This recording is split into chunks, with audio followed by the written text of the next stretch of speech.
নমস্কার বন্ধুরা, পিপির রান্নাঘরে আমি মিঙ্কি তোমাদের সবাইকে জানাই নতুন আরেকটা ভিডিওতে অনেক অনেক স্বাগত।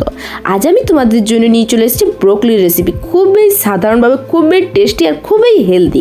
যারা ব্রোকলি খেতে পছন্দ করে না তাদের দিকে যদি এরকমভাবে খাওয়ানো হয় আঙুল চাটিপুটি কিন্তু খাবে।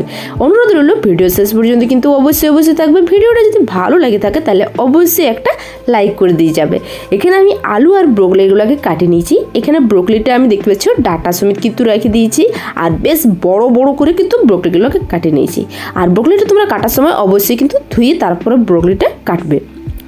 আর এখানে আলু নিয়েছি, আলুটাকে দেখতে পাচ্ছি এরকম বড় বড় ডুমো ডুমো করে আমি কাটে নিয়েছি। আর এখানে মিডিয়াম সাইজের দুটো আলুকে নিয়েছিলাম। এবার কড়াইটাকে গরম হয়ে দিয়েছি। কড়াইটা গরম হয়ে গেলে এখানে দিয়ে দিচ্ছি সরষের তেল। আর আমি এখানে সরষের তেল দিচ্ছি 4-10 মতন। এখানে খুবই অল্প পরিমাণে কিন্তু আমি এখানে তেল দিয়েছি। তেলটা গরম হয়ে গেলে দিয়ে দিলাম কালো জিরা। কালো জিরাটা ভাজা হয়ে গেলে দিয়ে দেবো মিডিয়াম সাইজের একটা পেঁয়াজের কুচি।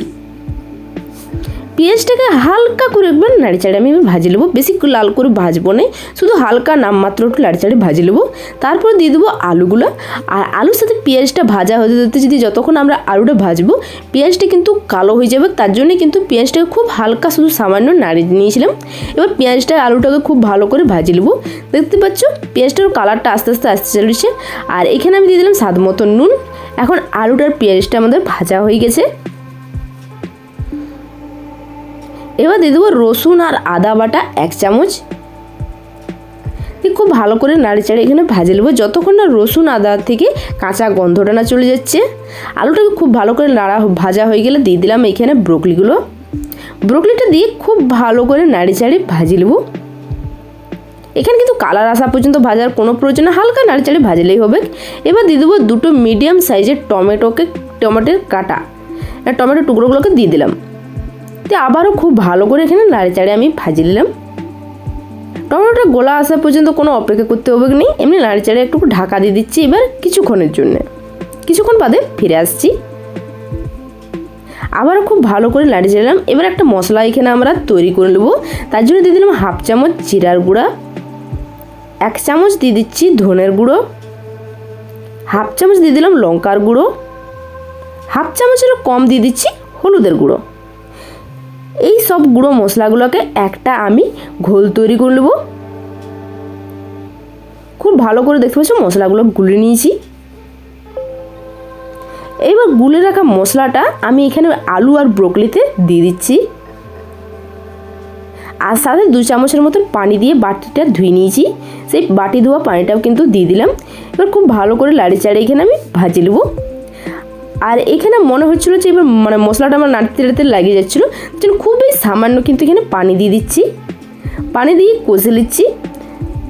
মশলা থেকে কাঁচা গন্ধটা যতক্ষণ না যাবে ততক্ষণ কিন্তু খুব ভালো করে আমাদেরকে এই ব্রোকলি আর আলুগুলো কষে নিতে হবে। ঢাকা দিয়ে দেবো আবারও কিছুক্ষণের জন্য।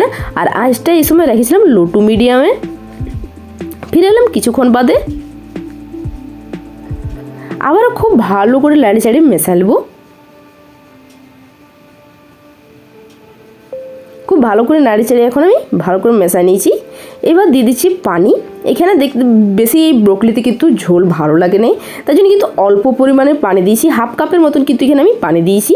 পানি দিয়ে খুব ভালো করে নাড়িচাড়ি মেশাই নেব। এই ভালো করে মেশানো হয়ে গেলে ঢাকা দিয়ে দেবো 2 মিনিটের জন্য মাত্র, কিন্তু ঢাকা দিয়ে দেবো। 2 মিনিট বাদে ফিরে এলাম। এখন যে ঝোলটা দেখতে পাচ্ছ এটা নাড়তে নাড়তে আবারও কিন্তু অনেকটা শুকিয়ে যাবে। এই সময় কিন্তু আমি গ্যাসের আঁচটা একটু হাইতে রাখলাম। ব্রোকলিটা খুব সুন্দর সিদ্ধ হয়ে গেছে। আর আলুর তো বলবারে কথা নেই, আলুটা ছোঁয়া মাত্রই কিন্তু আলুটা টুকরো টুকরো হয়ে যাচ্ছে। সবশেষে দিয়ে দিলাম গরম মশলা 1/2 চামচ। খুব ভালো করে এবার নাড়িচাড়ে মেশা নিলাম। ঝোলটাও দেখতে পাচ্ছ শুকিয়ে গেছে। আর ব্রোকলিতে থাকে অনেক কিন্তু ব্রোকলিতে পুষ্টিগুণ থাকে। ব্রোকলিতে যে পুষ্টিগুণ থাকে তাতে হৃদরোগ, ক্যান্সার, ওজন নিয়ন্ত্রণ, চোখের স্বাস্থ্য এবং হাড়ের ঘনত্ব বজায় রাখতে সাহায্য করে। আরও আছে ব্রোকলির অনেক গুণাগুণ, বলতে গেলে কিন্তু অনেক সময় চলে যাবে। তার জন্য আর বলছি না, ব্রোকলি খাওয়া কিন্তু আমাদের স্বাস্থ্যের পক্ষে খুবই খুবই উপকারী। তাই জন্য ছোটো বড়ো সবারই কিন্তু ব্রোকলি খাওয়া দরকার। আর এরকম যদি কম তেল মশলায় হয় তাহলে তো আর বলবার কিছু নেই। গরম ভাত, রুটি বা শুধুতেও কিন্তু এর খুব সুন্দরভাবে এই ব্রোকলির তরকারি খাওয়া যায়। অনুরোধ রইল ভিডিওটা যদি ভালো লাগে তাহলে অবশ্যই লাইক করে দেবে। তোমাদের একটা লাইক আমাকে নতুন আরেকটা ভিডিও তৈরি করতে অনেক অনেক উৎসাহ দেয়। আর ভিডিওটা যদি ভালো লাগে বন্ধু এবং পরিবারের সাথে শেয়ার করে কমেন্ট বক্সে জানাতে একদমই ভুলো না যে ভিডিওটা কীরকম হয়েছিল। তোমরা বাড়িতে অবশ্যই একবার ট্রাই করবে। আর আমার চ্যানেলে নতুন বন্ধু হয়ে থাকলে আমার চ্যানেলটাকে অবশ্যই সাবস্ক্রাইব করে দেবে এবং পাশে থাকা বেল আইকন অন করে দেবে, যাতে তোমাদের জন্য যখন টেস্টি এরকম ভিডিও নিয়ে আসবো সবার আগে যাতে তোমাদের কাছে নোটিফিকেশান পৌঁছে যায়। তাহলে আজকের মতন এখানেই আসছি। ততক্ষণ তোমরা খুব ভালো থেকো, নিজের এবং নিজের পরিবারের খুব খেয়াল রেখো।